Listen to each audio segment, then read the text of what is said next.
New details are emerging tonight about the death of megachurch pastor Zachary Timms. Local pastor, he headed up a Central Florida megachurch. Police sources in New York City telling Fox 35 Zachary Timms has been found dead. When I was a sinner, I had passion for cocaine.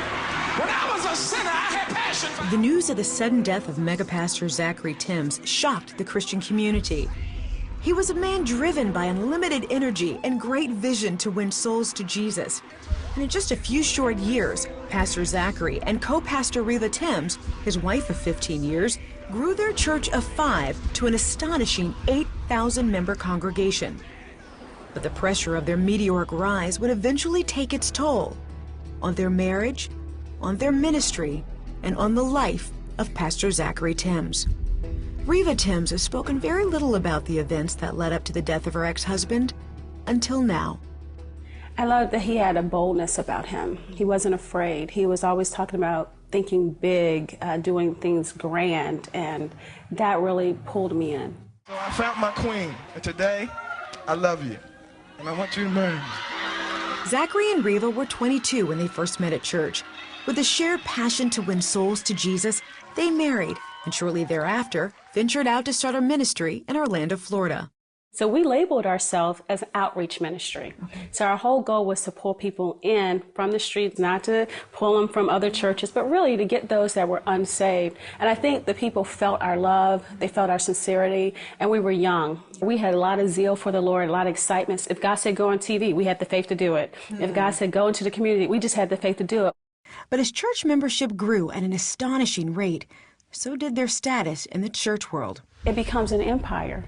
It becomes your own name that's highlighted. Yeah. And it becomes about you when it's not, that's never how it's supposed to be.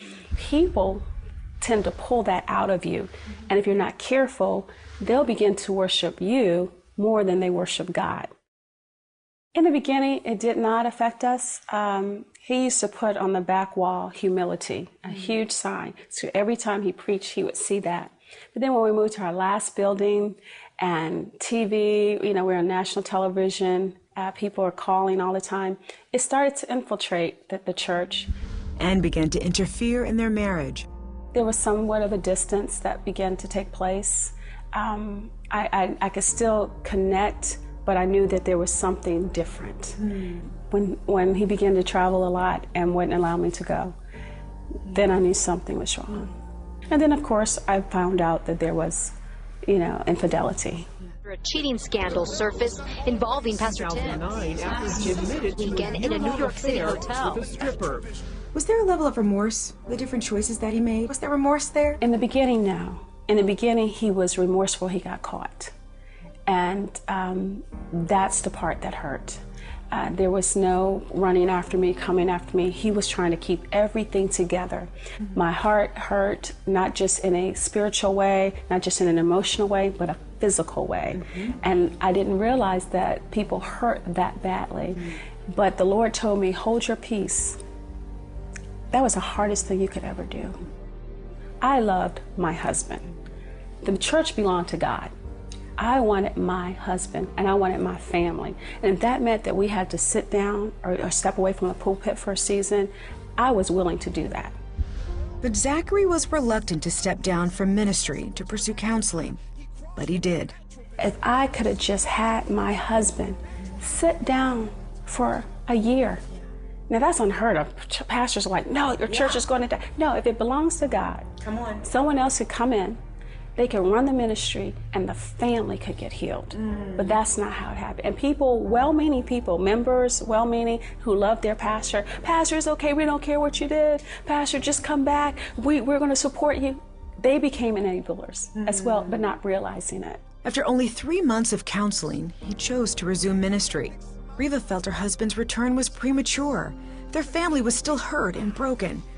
But she was even more devastated by the reaction of the leaders within their church.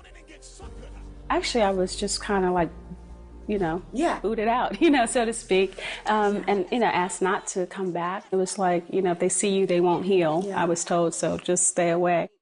Believing things couldn't get any worse, Zachary dropped another bomb. And he says, I have something else to tell you. And he begins to share with me more about the affairs, and affairs, plural. Yeah. When she tried to seek help from some other high-profile pastors, they didn't want to hear it, or if they did hear it, they would say, "With that, get over it. It happened to me. You got to think about the church. You got to think about the ministry." And my mindset was, it first starts at home. You know, your relationship with God starts at home first before you can go out and minister. So that just kept bewildering me because I couldn't understand that. By now, Riva felt abandoned by her husband, the church, and at times, God. And I would try to rehearse in my mind, what did I do wrong that I would go through this? Because in all actuality, everything looked like he was being blessed and I was being rejected. And I kept saying, why are they rejecting me? Why are they blaming me? But it was in that place of brokenness where Riva experienced the true loving heart of God like never before. And I just began to see God in a whole new light. I realized he never left me. He was holding me. He was guiding me. He was instructing me. Although I couldn't hear him clearly, his love never stopped. And that love would eventually transfer to her now estranged husband. Many occasions I thought I forgave.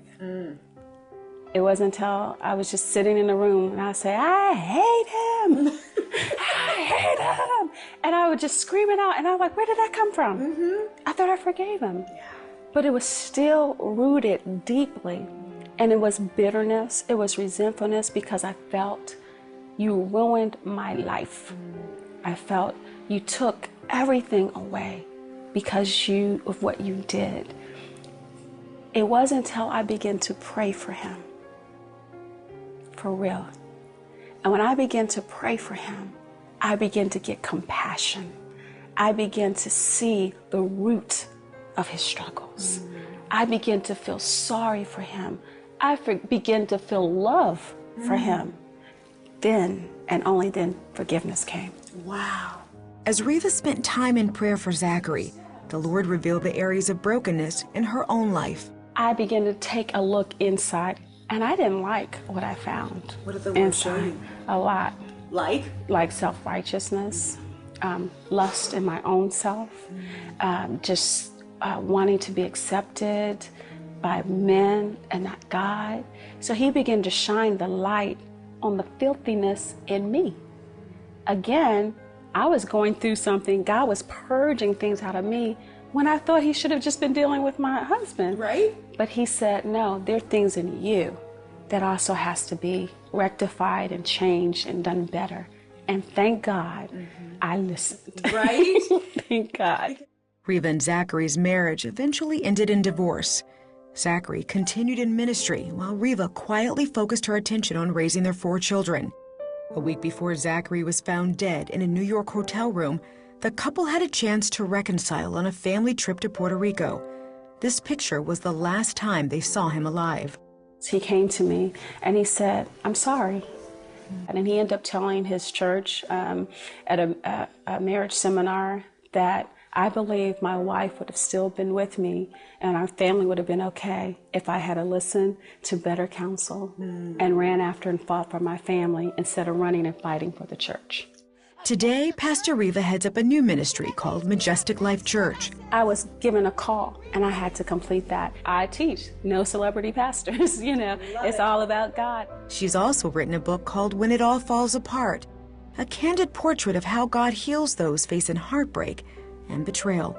His blood can cover anything, no matter how dirty, no matter how nasty, no matter how horrible, it will cover. But you have to make a decision that you're going to repent and not continue as a lifestyle. God's grace covers. But when you go through a situation, when you find yourself in a trial or tribulation, understand that God's love and his mercy is amazing.